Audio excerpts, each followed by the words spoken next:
Oi galera do nono ano! Hoje esse vídeo é para nós fazermos a revisão dos conteúdos que serão cobrados na atividade de verificação da aprendizagem de História, tá bom? Então, para vocês verem aí mais fácil, acompanharem mais fácil o conteúdo, vocês podem pegar o livro de vocês na página 81 até a 96, onde nós veremos a crise do capitalismo e o incentivo a governos totalitaristas. Tá bom, galera? Então vamos lá. O que foi essa crise do capitalismo? Foi uma crise econômica que aconteceu lá em 1929, onde tivemos o craque da Bolsa de Nova York, a quebra da Bolsa. Isso aconteceu de uma maneira muito interessante, vamos ver como isso aconteceu. Então, essa crise econômica foi devido ao grande consumismo que estava acontecendo lá nos Estados Unidos. Era muito industrializado, as pessoas estavam aí com essa questão aí do jeito de viver americano, o sonho de vida americano, American Way of Life. Então o consumismo estava em alta, todo mundo queria comprar eletrodomésticos, queriam ter a casa bem equipada, eram várias questões aí que colocavam um patamar, uma classe social para as pessoas. Então nas indústrias era produzida grande quantidade de produtos e muitas pessoas compravam e também era exportado. Só que chegou um momento que a produção se tornou maior do que o consumo. Eles produziram mais produtos do que as pessoas conseguiam comprar. Então as pessoas começaram a parar de comprar e isso foi diminuindo e isso levou a uma queda aí nas ações das empresas lá de Nova York que influenciava a economia do mundo. E assim surgiu a crise de 1929. Isso fez com que vários bancos falissem, que empresas fechassem, isso causou então grande desemprego. Então, pessoal, essa situação acabou gerando outras situações também dentro da política econômica. O presidente da época, o Sr. Roosevelt, ele criou um plano chamado New Deal, que é um novo acordo. Esse plano era para que a economia dos Estados Unidos movimentasse, então ele congelou os salários, investiu 4 bilhões de dólares em obras públicas, gerando assim milhões de empregos novos para as pessoas que estavam desempregadas. Mas a volta por cima da economia americana foi aos pouquinhos, bem devagar. Só que isso acabou influenciando não só dentro dos Estados Unidos, mas no mundo todo. Pois, assim, os Estados Unidos com essa crise deixou de importar produtos que vinham de fora. E, assim, também os outros países acabaram entrando em crise.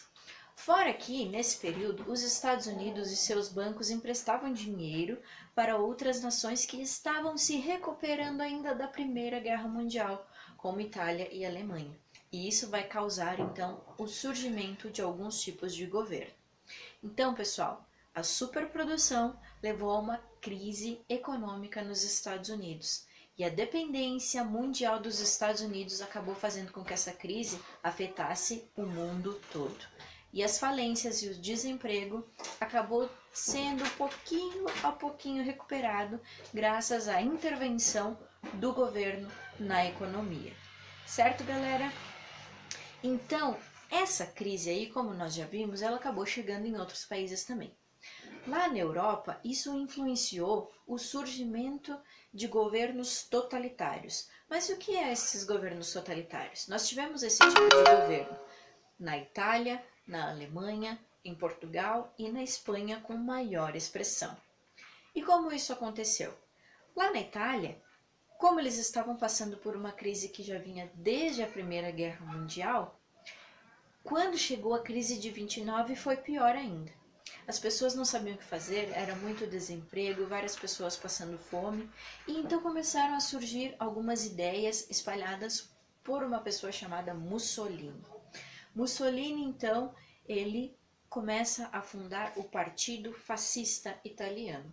Mas quais são as características do fascismo? Nós temos aí o nacionalismo, um amor à pátria muito forte, onde tudo que vem de fora é ruim, tudo que é do nosso país é melhor. Tá? Temos aí um grande fator do anticomunismo. As pessoas morriam de medo dos comunistas, morriam de medo que acontecesse no seu país o que havia acontecido na Rússia. Toda aquela revolução que levou à morte de milhares de pessoas e depois ainda continuou sendo ruim para o povo. Então eles morriam de medo que isso acontecesse no seu país. Os governos fascistas também são de extrema direita, que eles levam em consideração a economia, ou seja, levam em consideração as pessoas que eram mais ricas, os seus interesses, a extrema direita, tá? Também era uma das características o unipartidarismo. Como a gente vai ver aqui, no fascismo ali, com Mussolini, ele acaba com todos os outros partidos políticos e ele acaba com todos os sindicatos, somente o fascismo podendo permanecer, tá, gente? Outra questão é a intervenção do Estado na economia, que é o que nós vamos ver agora com o Mussolini.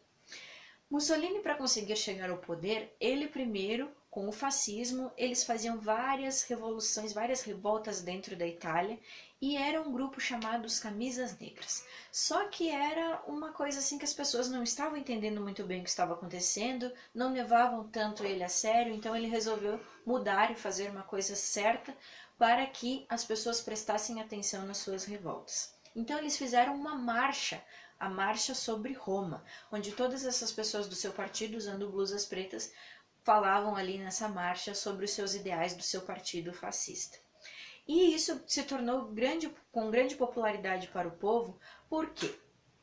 Porque eles estavam passando por uma grande crise e eles viam nesse partido, dessa forma, com os ideais deles, que eles sairiam dessa crise a partir disso.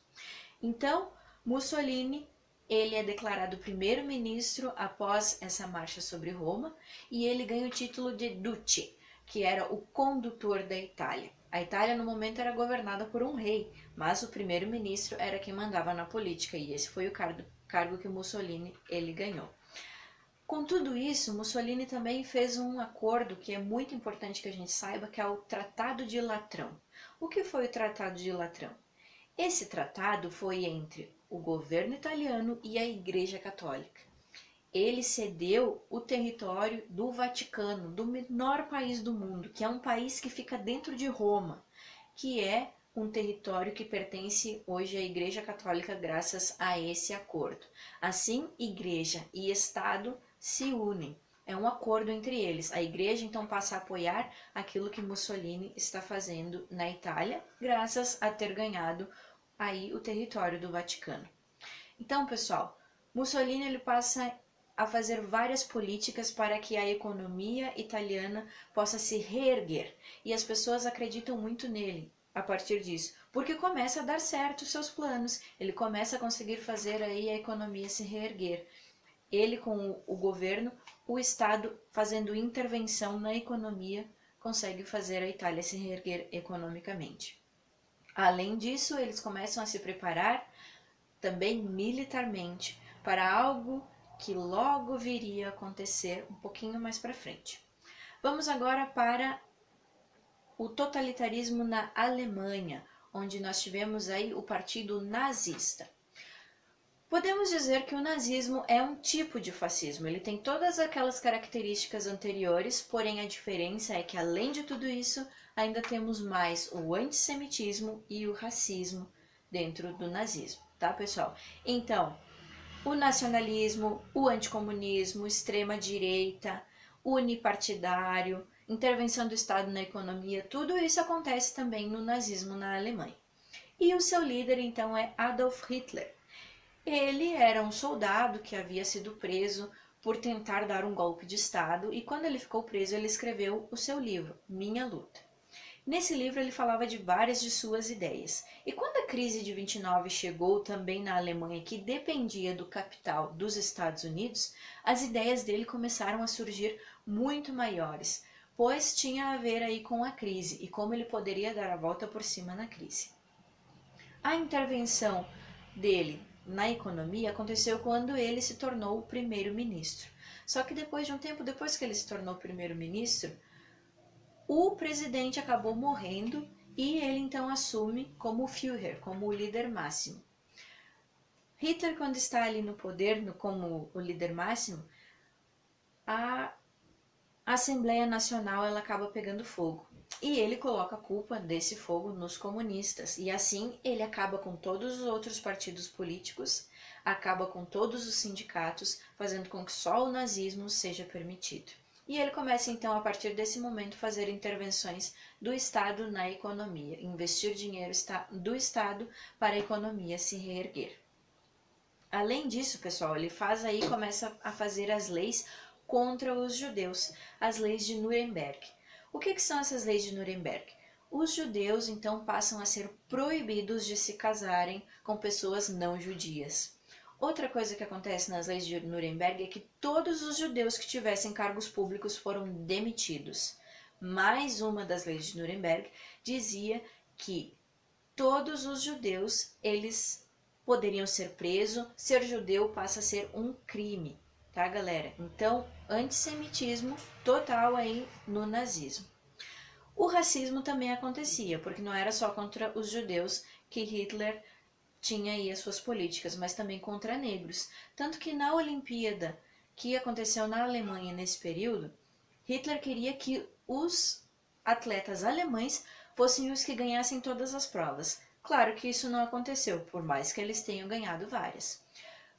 O Jesse Owens, que é um corredor norte-americano, ele ganhou aí uma corrida lá nessa Olimpíada e Hitler se negou a entregar-lhe a medalha por ele ser negro, tá, galera? Então, racismo também acontecia aí no nazismo alemão. Além de ser contra judeus e negros, Hitler também era contra qualquer pessoa que não fosse adepta ao nazismo, qualquer pessoa que não ajudasse a Alemanha a se reerguer, mesmo que fosse um alemão de raça pura ariana, como ele acreditava. Se essa pessoa fosse contra o nazismo, ela deveria ser eliminada da mesma forma. Muitas pessoas não sabiam que já estava tendo a eliminação dessas pessoas. Isso ficou muito mais claro somente após o final da Segunda Guerra Mundial. Mas isso a gente vai ver mais pra frente. Tá, pessoal? Então, como que Hitler conseguiu fazer com que as pessoas aceitassem essas políticas nazistas? Ele tinha uma pessoa ao seu lado, o braço direito, chamado Joseph Goebbels, que era o ministro aí da propaganda. Então, todos os meios de comunicação da Alemanha eram dominados pelos partidos nazistas. Então, as escolas, as crianças deveriam aprender sobre o nazismo e a idolatrar o seu Führer. Toda a arte era voltada para enaltecer o nazismo, então cinema, teatro, música, arquitetura, tudo falava sobre o nazismo. E dessa mesma forma, lá na Itália, Mussolini também fez assim. Então, o fascismo, ele convence a população através de rádio, do cinema, de propagandas, acontece da mesma forma, pessoal.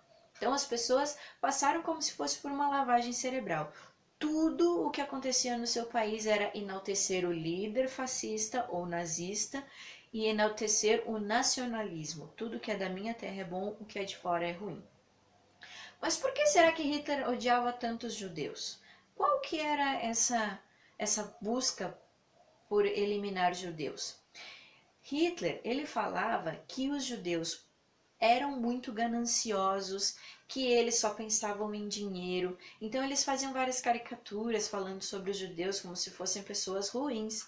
E ele acreditava que foi devido aos judeus não terem auxiliado economicamente durante o período da Primeira Guerra que fez com que a Alemanha perdesse a Primeira Guerra e sofresse todas aquelas consequências do Tratado de Versalhes, onde a Alemanha não poderia ter exército, onde a Alemanha perdeu todas as suas colônias, perdeu grande parte de seu território, tinha que pagar uma dívida mundial.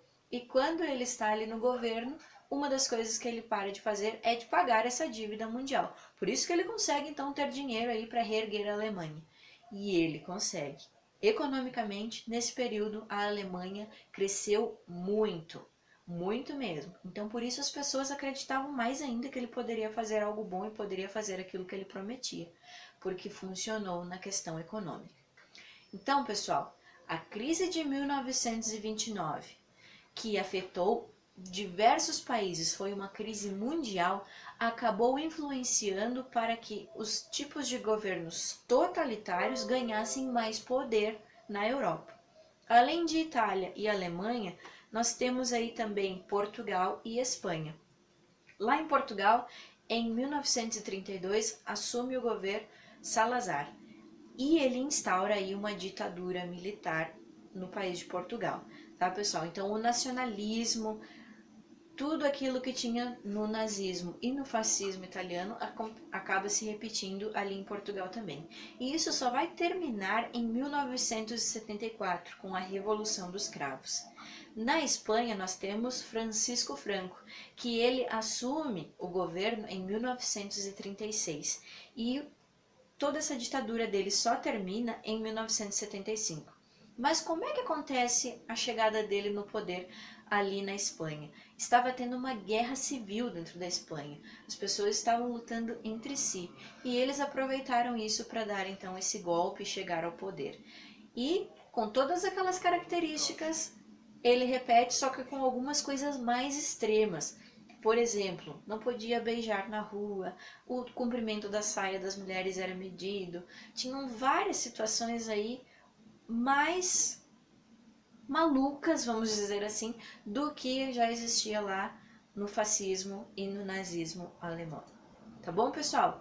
Então, os governos totalitários têm as seguintes características: nacionalismo, anticomunismo, extrema-direita, unipartidarismo, que é um único partido político, a intervenção do Estado na economia, tá? E a diferença desses todos os governos totalitários para o nazismo é que acrescentamos aí o antissemitismo, que é a perseguição aos judeus, e o racismo, que é a perseguição aos negros, tá, pessoal? Então, essa é a diferença do nazismo para o fascismo, tá bom? Então, espero que vocês consigam entender aí o conteúdo da aula de História e consigam fazer a atividade de verificação tranquilamente. Qualquer dúvida que vocês tiverem, podem me perguntar, estou disponível para vocês, tá bom? Façam com calma, pode usar o seu material e estou aí para ajudar. Até mais!